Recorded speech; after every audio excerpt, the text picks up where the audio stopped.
guys, Herkimer Random here at YouTube.com. If you like my channel, like, subscribe, hit that bell button for all notifications. So we're going to do a little bit of a different video here today. We're going to talk about a pair of shoes that belong to my wife that she'd like to repair. So I'm going to show them here to you, and she'll explain the rest to you what she'd like to do.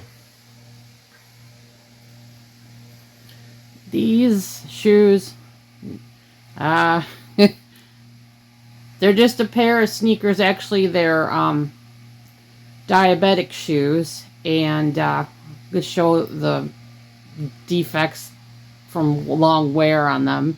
I've got a hole in the toe there. Excuse the dog hair on on the shoe. A hole there. They're dirty. They're wearing out. I am due for a new pair of shoes. Let's look at the bottoms too to see how bad. I mean, there's still some tread, but there's another part on the shoe that's wearing out too on the side. Can you, that one right there. There. No, this one. Turn it the other way. Sorry. He can't see where it's at. Right there. Yeah, I don't know what I'm doing with these, but I just wanted to say he's going to help me. I'm going to clean these up and with whatever we've got around the house and find what we can to try to repair them.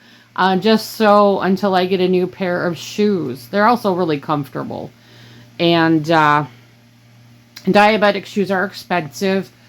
I hopefully will be able to get one before the end of the year. I don't know. But anyways, just wanted to do a short preview of these shoes. They're anodynes. They're very good shoes and very comfortable for anybody with foot problems. Anyways, thank you so much. Thank you everybody for tuning in, watching Herkimer at Random at YouTube.com. Like, subscribe, hit that bell button.